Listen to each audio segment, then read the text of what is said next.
Hey, sixth graders. This video will go over our Unit 2 chemistry notes. It starts off with talking about physical changes and physical properties, which we have spent all of Unit 1 going over. So that's what we've done for the first 2 months, basically, right? For September and October, we've been talking about physical properties like density, flexibility, malleability, temperature, whether something's a conductor, an insulator, or what state of matter it's in. All of these things describe the physical properties of matter, meaning things that can be observed and measured without changing the substance, meaning we can measure the density of clay. We can see if it's flexible or malleable. We can check the temperature. We can see if it conducts electricity. We can see what state of matter it's in. And none of that is going to actually change the substance into something new. If I break it in half, it's still clay. So physical changes like mixing, melting, freezing, boiling, crumpling, cutting, etc., change what it looks like, but it doesn't form a new substance. It doesn't make something new. Even if I melt ice into water and then evaporate it, it's still water. We often change it by changing the amount of energy. If we increase the temperature, therefore increase the energy, we're decreasing the density. On the other hand, we can decrease the temperature, decreasing the energy, which makes it more dense. It increases the density. But no matter what, it's still water or whatever the substance is, right? Whether or not we change how much energy is in there, it's still the same substance. Mixtures are an example of a physical change when we take two things and mix them together. They do not form new substances, and they can be unmixed. Most solutions can also be unmixed as well. If we dissolve salt or sugar into water, it's difficult, but we can generally separate them afterwards. A solution is made up of the solute, solvent, and solution, the solute being the thing you add into the solvent. So the salt gets added into the water, being the solvent, making a new solution of salt water. But it is still salt and water. It's not a brand new thing, right? We can actually separate out the salt and have the salt at the bottom of a pot if we were to boil off the water. In Unit 2, we're going to be looking at what chemicals are and how chemical properties, in order to evaluate and look at chemical properties, we're going to actually be changing the entire substance. So first, let's start with just talking about what a chemical is. Everything is a chemical, in short. All matter is some type of chemical because all matter is made up of different elements. An element is the pure substance. It can't be broken down. It's made of protons, neutrons, and electrons. We'll talk about those more in a minute. An example is a hydrogen atom. It's the basic unit of matter. It's one piece of that element. So if you encounter one singular hydrogen atom, you are encountering one example, one piece of hydrogen. We are obviously surrounded by many, many, many hydrogen atoms all the time because they're found in water. It's found in any type of wood product, and as well as our body, there's hydrogen. So all of those atoms are individual pieces or parts of hydrogen, the element. An atom or that element is defined by the number of protons it has. A molecule, on the other hand, is when you have two or more atoms stuck together. So we go from one atom, one singular hydrogen atom, to two hydrogen atoms. It is now a molecule. It becomes a compound molecule when it's made of two or more different elements. So now we have hydrogens and oxygen forming water. That gives us a compound molecule. It's still a molecule, but it's a compound molecule, meaning it's made of two or more different elements.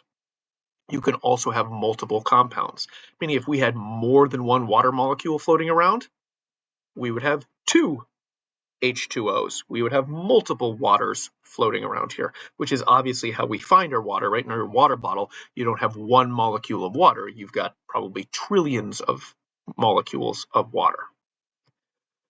Here we see one atom, two atoms, which are not stuck and bonded together yet, but here they have stuck to each other. They have formed a bond between those hydrogen molecules. We would now call each of these atoms stuck together a molecule.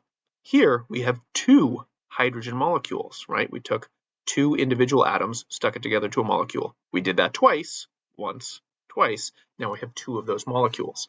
That shows that we can have multiple of those molecules. We did the building periodic table activity, and we saw some squares that looked similar to this. This is the atomic number. It tells you how many protons are in the atom. It's kind of like the brain or the defining feature of that atom. This tells you the symbol or the abbreviation. There's the name. C stands for carbon. This is the atomic mass. We're not going to do much with that this year, but it tells you how heavy that atom is. On your cards, instead of having the atomic mass, we were looking at how many electrons are lost or gained. I'm going to flip over to your version of the notes now, where I've added this little piece in here. So I've written that atoms are made up of protons, which have a positive charge. Neutrons, which are also found in the middle, they are neutrally charged, and electrons, which are negative. Protons define which element it is. We can't change the number of protons, but if the number of protons did change, it'd be a whole different element. The number of neutrons can change in an atom, and it only really changes the overall mass. It can make it heavier or lighter if it loses or adds on some neutrons. You'll learn about that more in 10th grade. However, as we learned in building the periodic table activity, these things surrounding the outside are called electrons. You'll notice that they've got a negative charge to them.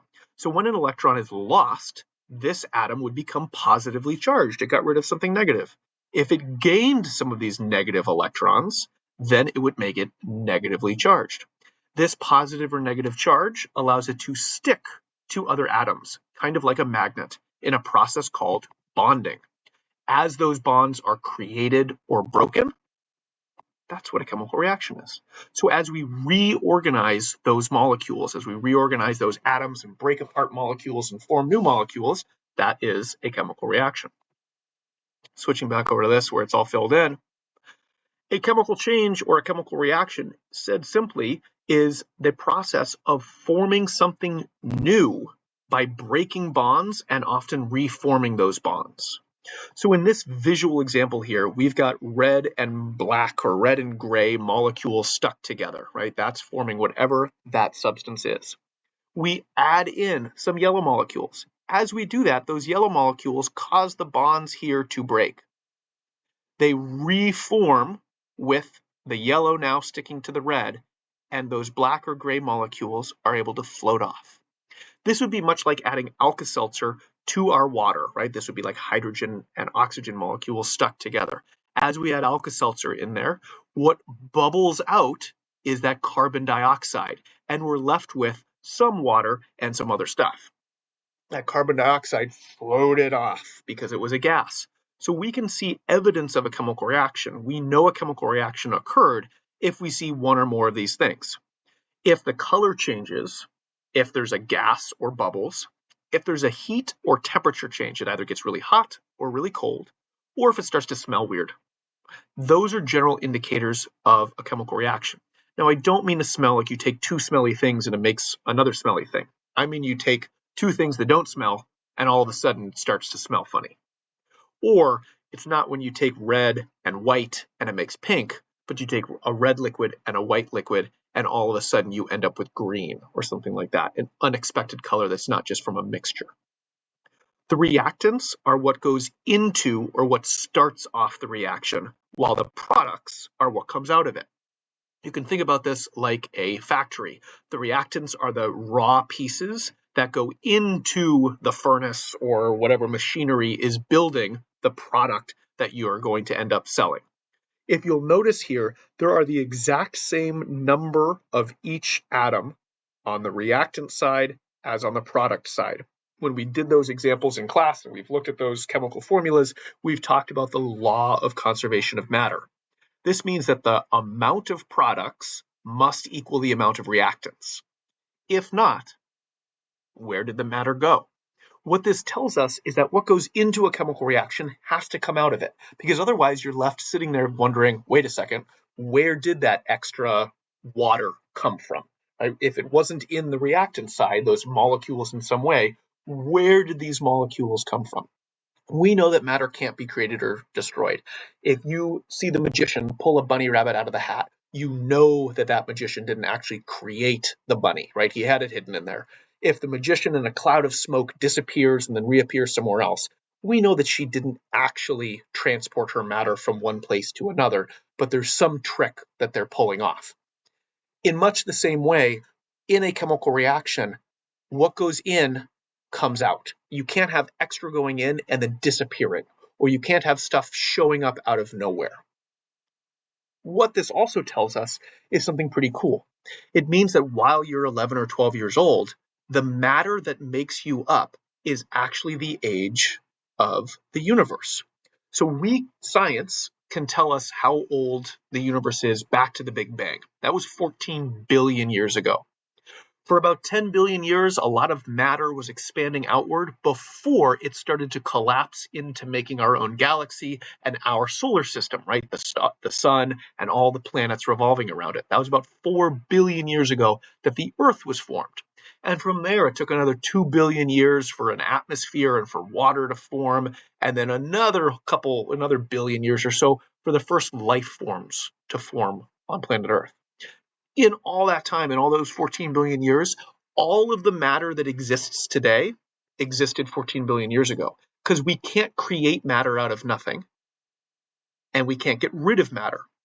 So we don't know what started the Big Bang, what caused the Big Bang, or where the matter came from initially, but we know that everything that we're made of today existed 14 billion years ago. So while you're 11 or 12, the matter that makes you up is much, much, much older than that.